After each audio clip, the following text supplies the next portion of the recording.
Wuthering Heights by Emily Bronte. Chapter 3. While leading the way upstairs, she recommended that I should hide the candle and not make a noise, for her master had an odd notion about the chamber she would put me in, and never let anybody lodge there willingly. I asked the reason. She did not know.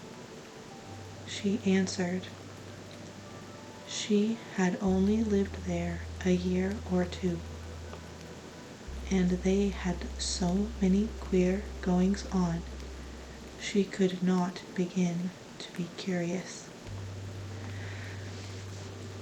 Too stupefied to be curious myself, I fastened my door and glanced round for the bed.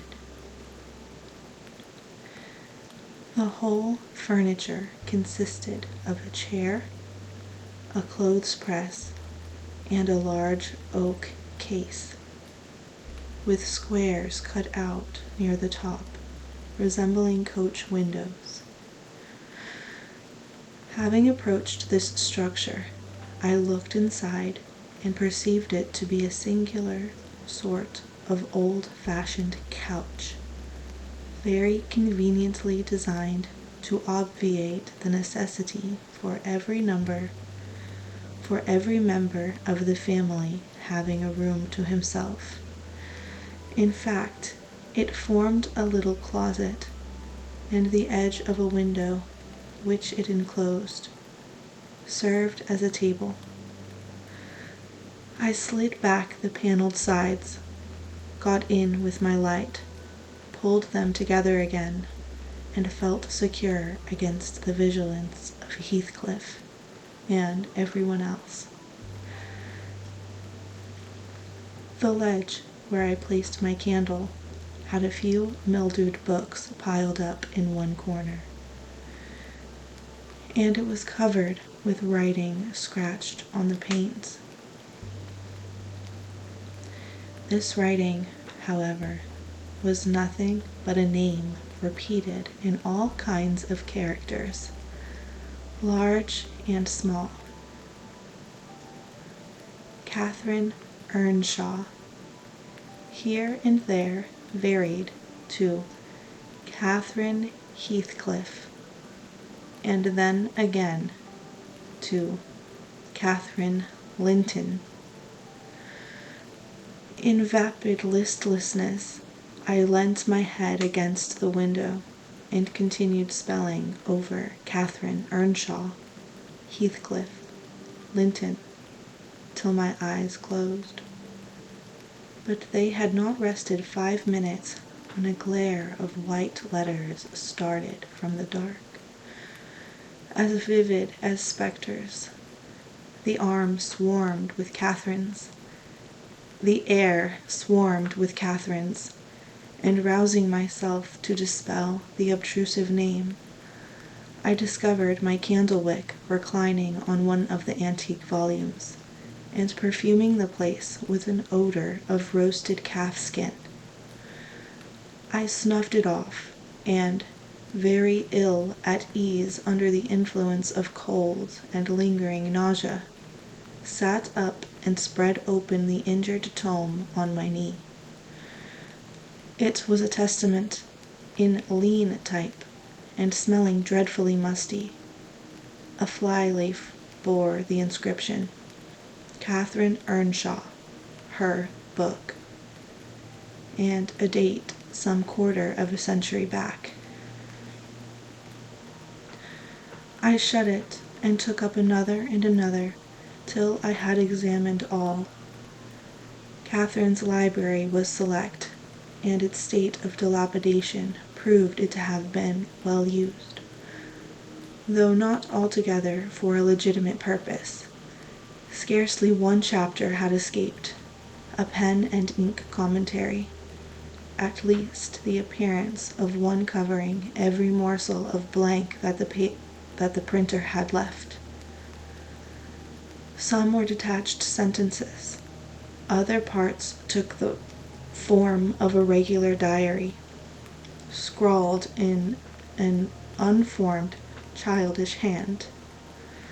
At the top of an extra page, quite a treasure probably when first lighted on, I was greatly amused to behold an excellent caricature of my friend Joseph, rudely yet powerfully sketched.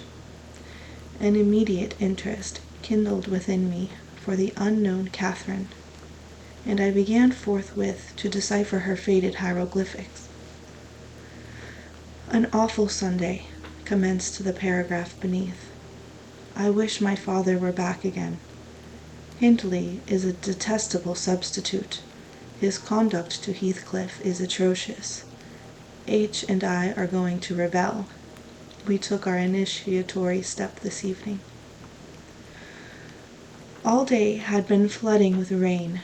We could not go to church, so Joseph must needs get up a congregation in the garret, and, while Hindley and his wife basked downstairs before a comfortable fire, doing anything but reading their Bibles, I'll answer for it, Heathcliff, myself, and the unhappy ploughboy were commanded to take our prayer books and mount. We were ranged in a row on a sack of corn, groaning and shivering, and hoping that Joseph would shiver too, so that he might give us a short homily for his own sake. A vain idea. The service lasted precisely 3 hours, and yet my brother had the face to exclaim, when he saw us descending, "What, done already?" On Sunday evenings we used to be permitted to play, if we did not make much noise. Now a mere titter is sufficient to send us into corners. "You forget you have a master here," says the tyrant. I'll demolish the first who puts me out of temper. I insist on perfect sobriety and silence. "Oh, boy, was that you?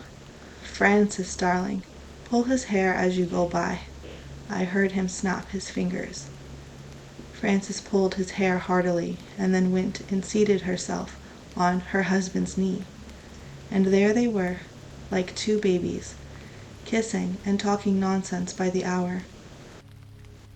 Foolish palaver that we should be ashamed of.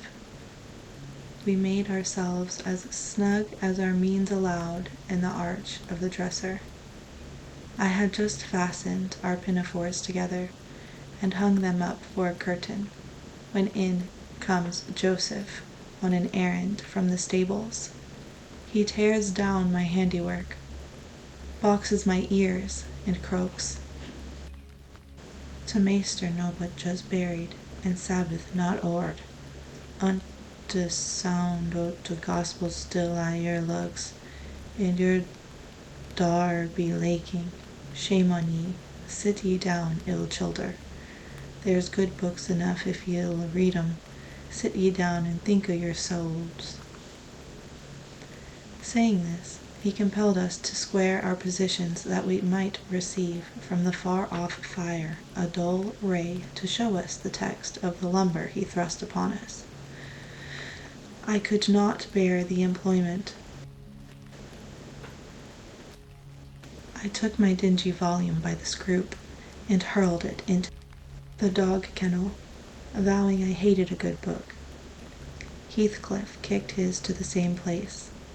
Then there was a hubbub. "Maester Hindley," shouted our chaplain. "Maester, come hither. Miss Cathy has riven the back of the helmet of salvation." On Heathcliff's paused his fist into the first part of the broad way to destruction. "It's fair flaysome that ye let him go on this gate. Ech, the old man would ha' laced him properly, but he's gone." Hindley hurried up from his paradise on the hearth, and seizing one of us by the collar and the other by the arm, hurled both into the back kitchen, where Joseph was asseverated. Old Nick would fetch us as sure as we were living, and so comforted we each sought a separate nook to await his advent. I reached this book and a pot of ink from a shelf, and pushed the house door ajar to give me light. And I have got the time on with the writing for 20 minutes, but my companion is impatient, and proposes that we should appropriate the dairywoman's cloak and have a scamper in the moors under its shelter. A pleasant suggestion. And then, if the surly old man come in, he may believe his prophecy verified. We cannot be damper or colder in the rain than we are here. I suppose Catherine fulfilled her project, for the next sentence took up another subject. She waxed lachrymose. How little did I dream that Hindley would ever make me cry so, she wrote. My head aches till I cannot keep it on the pillow, and still I can't give over. Poor Heathcliff. Hindley calls him a vagabond, and won't let him sit with us, nor eat with us any more. And he says he and I must not play together, and threatens to turn him out of the house if we break his orders.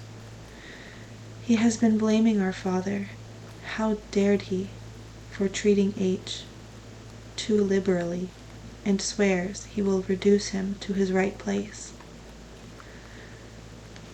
I began to nod drowsily over the dim page. My eye wandered from manuscript to print. I saw a red ornamental title, 70 times 7, and the first of the 71st, a pious discourse delivered by the Reverend Jabez Branderham in the chapel of Gimmerden Sow. And while I was, half-consciously, worrying my brain to guess what Jabez Branderham would make of this his subject, I sank back in bed and fell asleep. Alas, for the effects of bad tea and bad temper. What else could it be that made me pass such a terrible night? I don't remember another that I can at all compare with it since I was capable of suffering.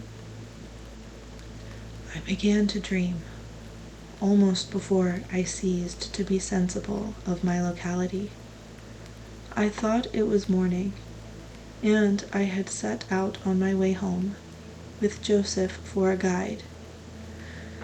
The snow lay yards deep in our road, and, as we floundered on, my companion wearied me with constant reproaches that I had not brought a pilgrim's staff, telling me that I could never get into the house without one, and boastfully flourishing a heavy-headed cudgel, which I understood to be so denominated. For a moment I considered it absurd that I should need such a weapon to gain admittance into my own residence. Then a new idea flashed across me. I was not going there. We were journeying to hear the famous Jabez Branderham preach from the text 70 times 7, and either Joseph the preacher or I had committed the first of the 71st, and were to be publicly exposed and excommunicated. We came to the chapel. I have passed it really in my walks, twice or thrice.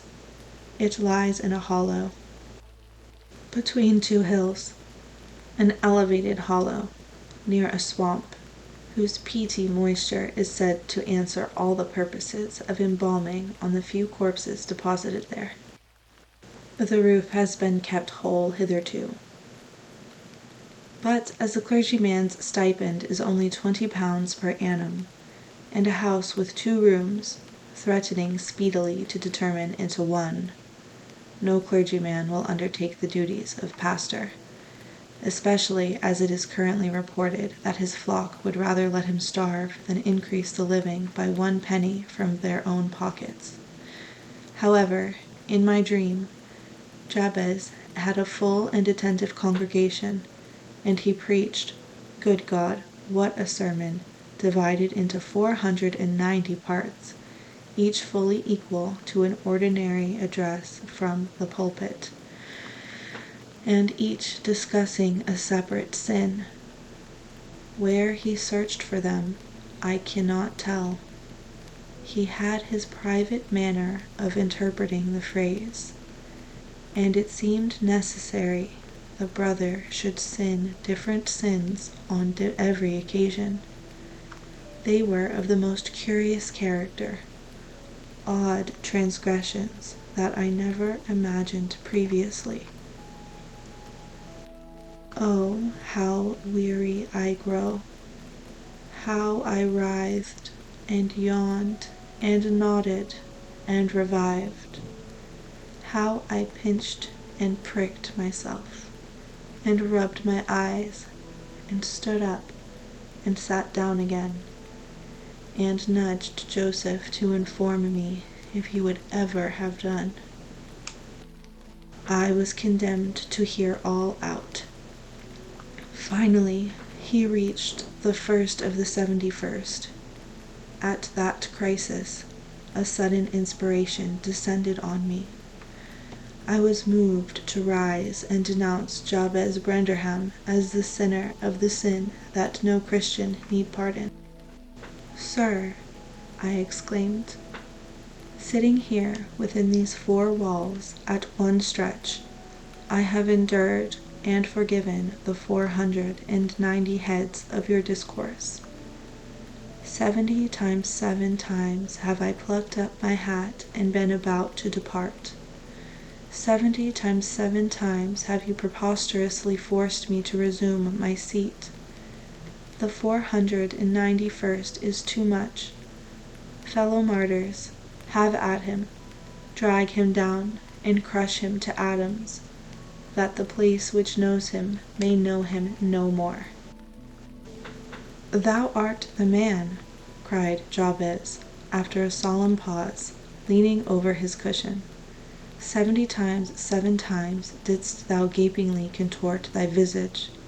70 times 7 did I take counsel with my soul. Lo, this is human weakness. This also may be absolved. The first of the 71st is come. Brethren, execute upon him the judgment written. Such honor have all his saints.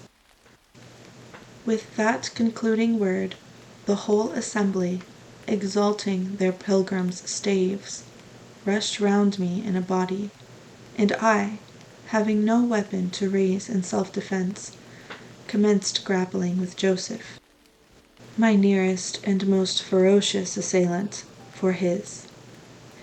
In the confluence of the multitude, several clubs crossed.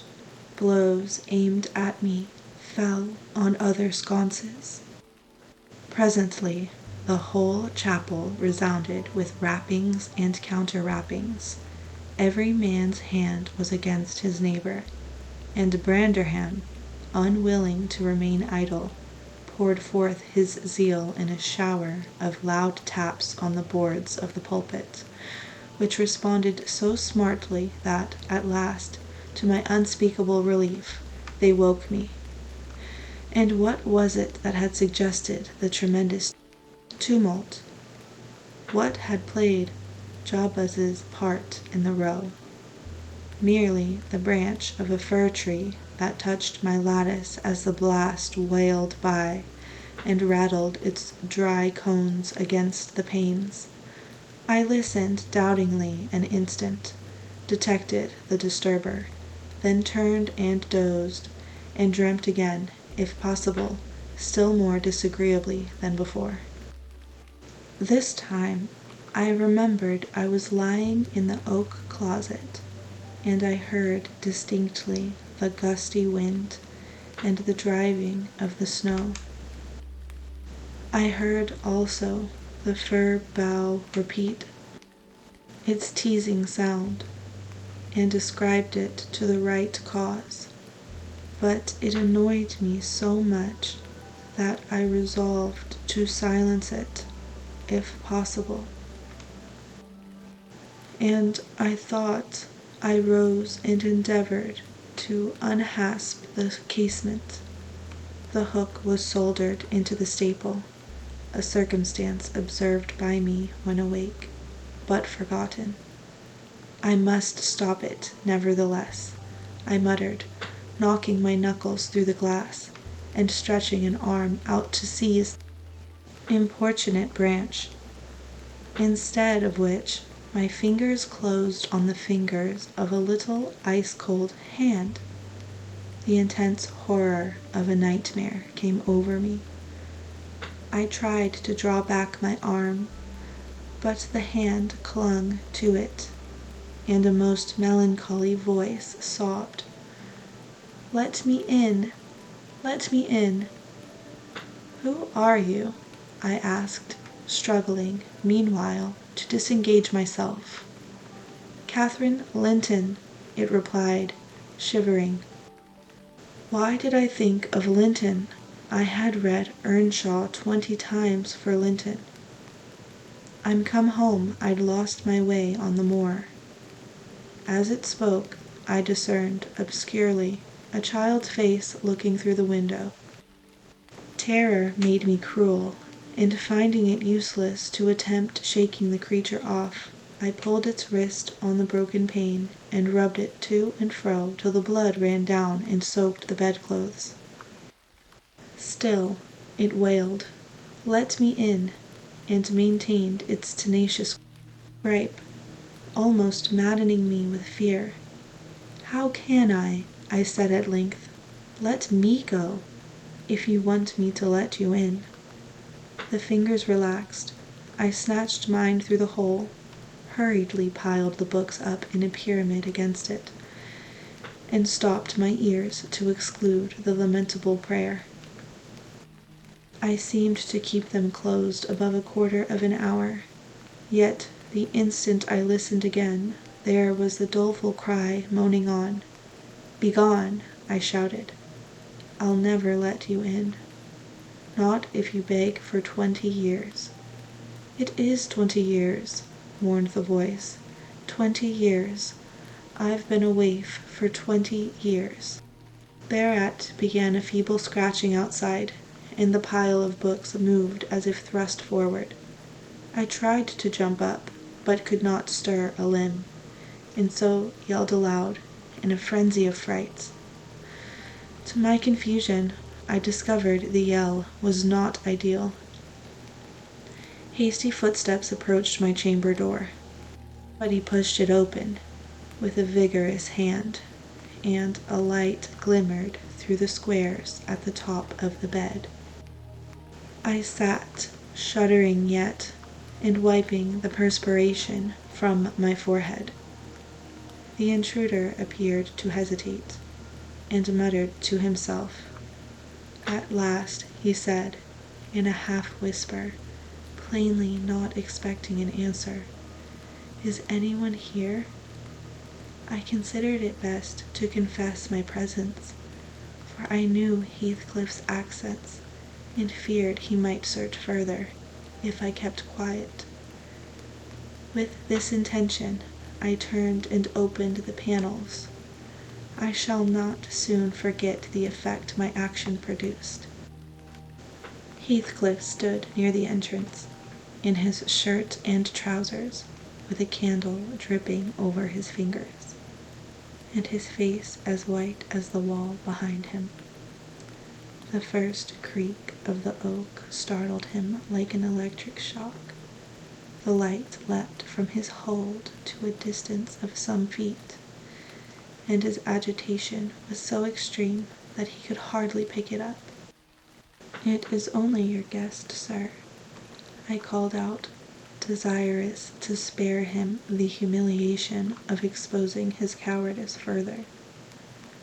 I had the misfortune to scream in my sleep, owing to a frightful nightmare. "I'm sorry I disturbed you." "Oh, God confound you, Mr. Lockwood. I wish you were at the—" commenced my host, setting the candle on a chair, because he found it impossible to hold it steady. "And who showed you up into this room?" he continued, crushing his nails into his palms and grinding his teeth to subdue the maxillary convulsions. "Who was it? I've a good mind to turn them out of the house this moment."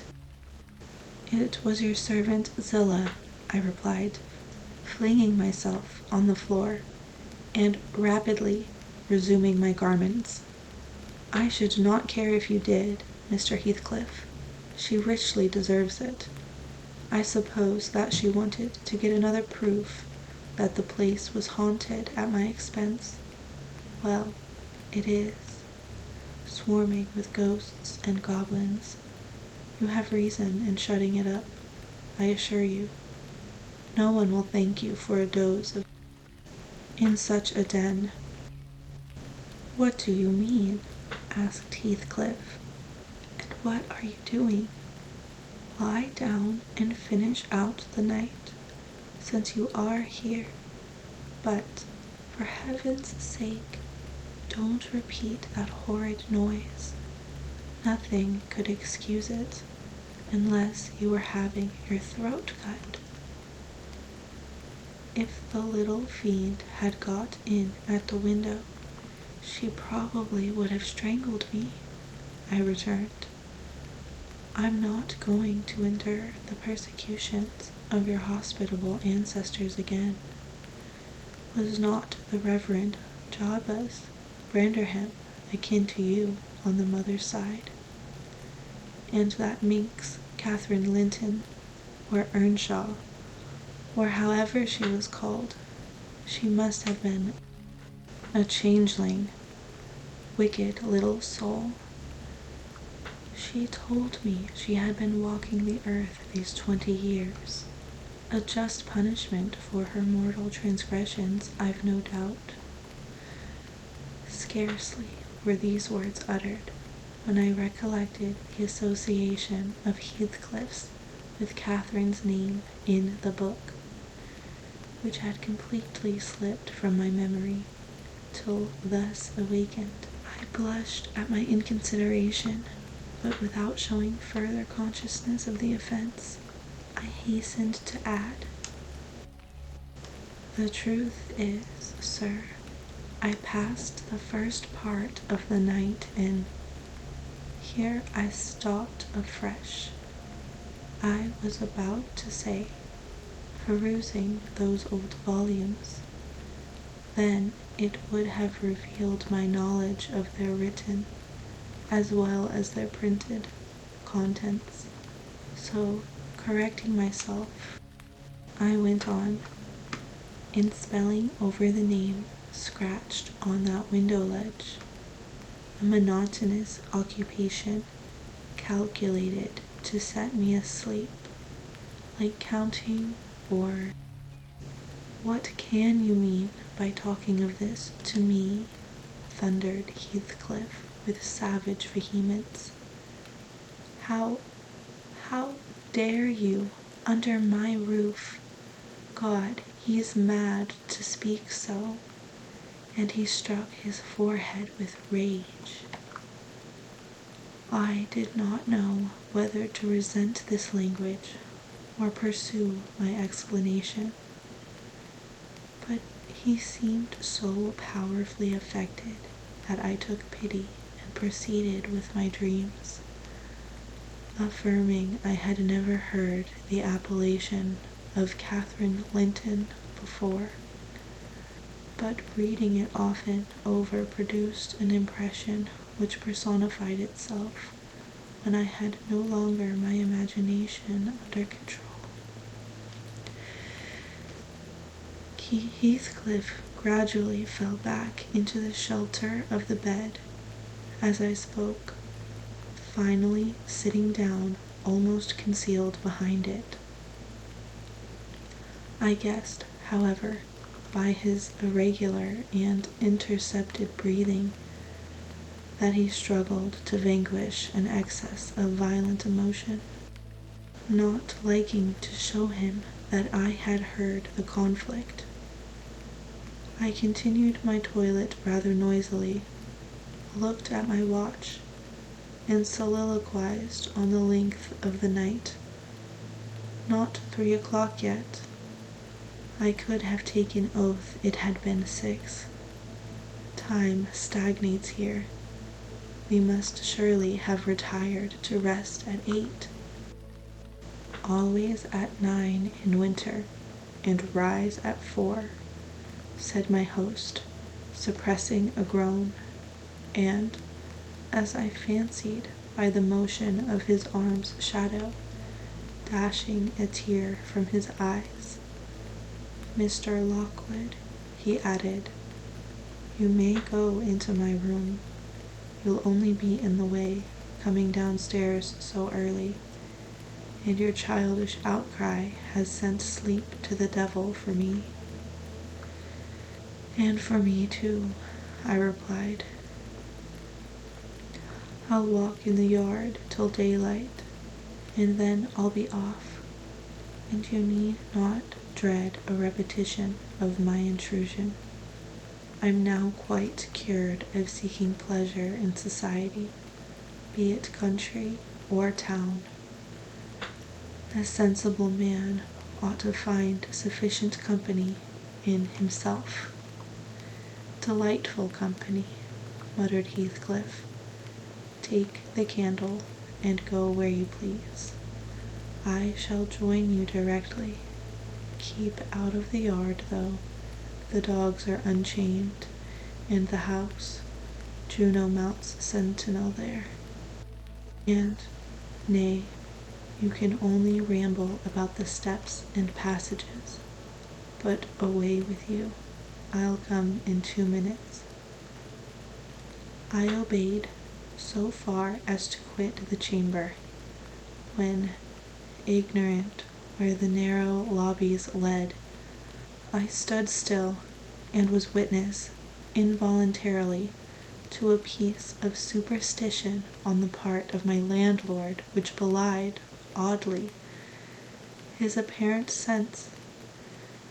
He got on to the bed and wrenched open the lattice, bursting, as he pulled at it, into an uncontrollable passion of tears. Come in, he sobbed. Kathy, do come.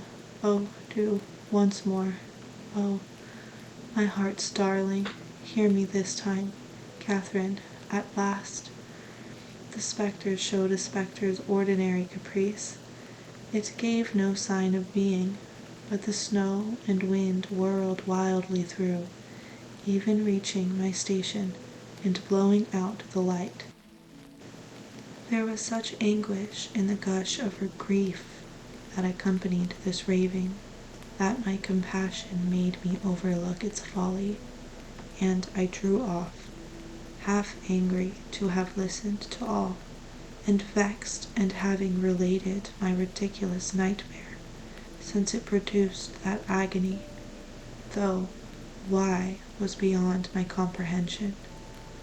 I descended cautiously to the lower regions, and landed in the back kitchen, where a gleam of fire, raked compactly together, enabled me to rekindle my candle.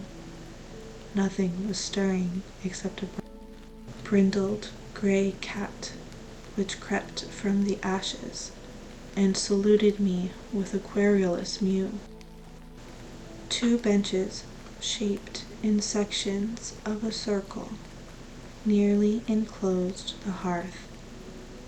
One of these I stretched myself, and Grimalkin mounted the other.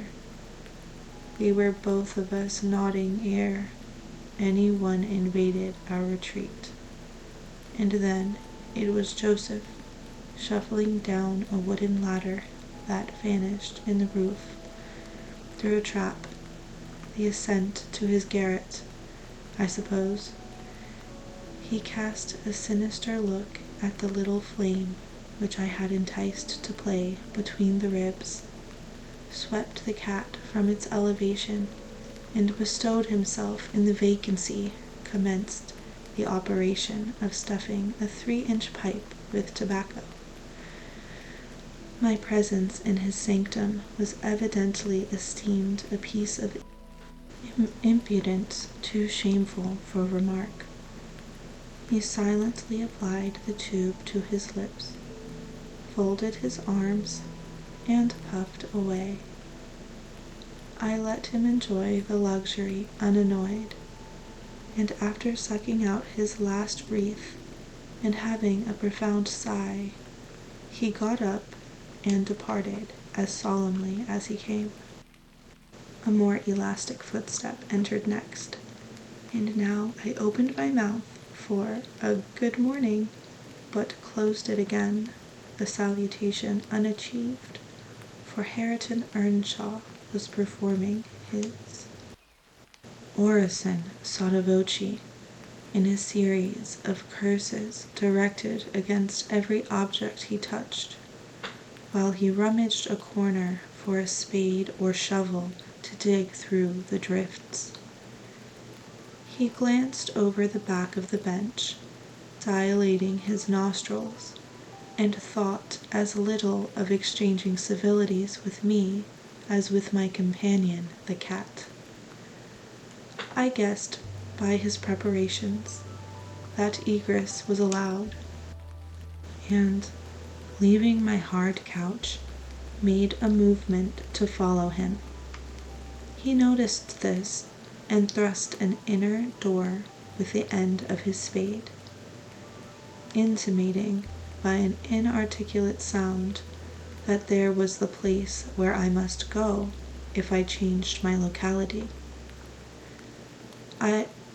It opened into the house, where the females were already astir, Zillah urging flakes of flame up the chimney with a colossal bellows, and Mr. Heathcliff kneeling on the hearth, reading a book by the aid of the blaze.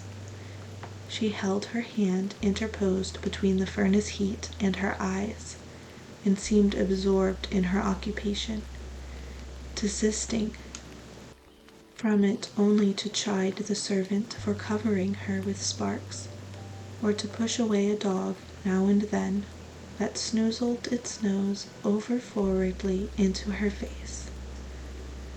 I was surprised to see Heathcliff there also. He stood by the fire, his back towards me, just finishing a stormy scene with poor Zillah, who ever and anon interrupted her labor to pluck up the corner of her apron and heave an indignant groan. "And you worthless," he broke out as I entered, turning to his daughter-in-law and employing an epithet as harmless as duck or sheep, but generally represented by a dash. "There you are, at your idle tricks again. The rest of them do earn their bread. You live on my charity. Put your trash away and find something to do. You shall pay me for the plague of having you eternally in my sight. Do you hear, damnable jade?" "I'll put my trash away, because you can make me if I refuse," answered the young lady, closing her book and throwing it on a chair. "But I'll not do anything, though you should swear your tongue out, except what I please." Heathcliff lifted his hand, and the speaker sprang to a safer distance, obviously acquainted with its weight, having no desire to be entertained by a cat-and-dog combat. I stepped forward briskly, as if eager to partake the warmth of the hearth, and innocent of any knowledge of the interrupted dispute.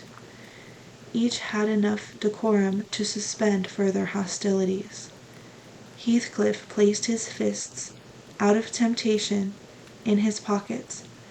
Mrs. Heathcliff curled her lip, and walked to a seat far off, where she kept her word by playing the part of a statue during the remainder of my stay.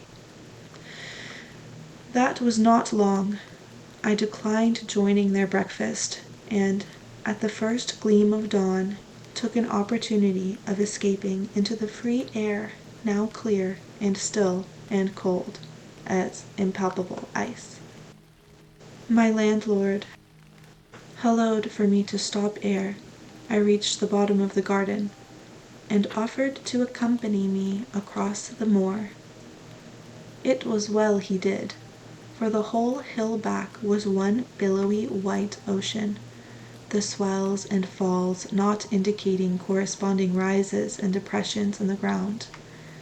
Many pits, at least, were filled to a level, and entire ranges of mounds, the refuse of the quarries, blotted from the chart which my yesterday's walk left pictured in my mind.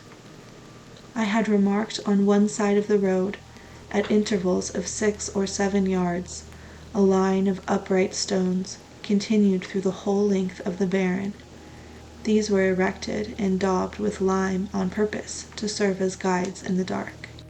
And also when a fall, like the present, confounded the deep swamps on either hand with the firmer path, but, excepting a dirty dot pointing up here and there, all traces of their existence had vanished, and my companion found it necessary to warn me frequently to steer to the right or left when I imagined I was following correctly the windings of the road.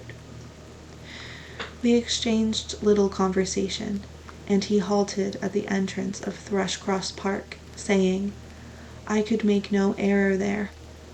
Our adieu was limited to a hasty bow, and then I pushed forward, trusting to my own resources, for the porter's lodge is untenanted as yet. The distance from the gate to the grange is 2 miles. I believe I managed to make it 4. What with losing myself among the trees and sinking up to the neck in snow, a predicament which only those who have experienced it can appreciate. At any rate, whatever were my wanderings, the clock chimed 12 as I entered the house, and that gave exactly an hour for every mile of the usual way from Wuthering Heights. My human fixture and her satellites rushed to welcome me, exclaiming tumultuously they had completely given me up. Everybody conjectured that I perished last night, and they were wondering how they must set about the search for my remains. I bid them be quiet, now that they saw me returned, and, benumbed to my very heart, I dragged upstairs, whence, after putting on dry clothes, and pacing to and fro 30 or 40 minutes, to restore the animal heat, I adjourned to my study, feeble as a kitten, almost too much so to enjoy the cheerful fire and smoking coffee which the servant had prepared for my refreshment.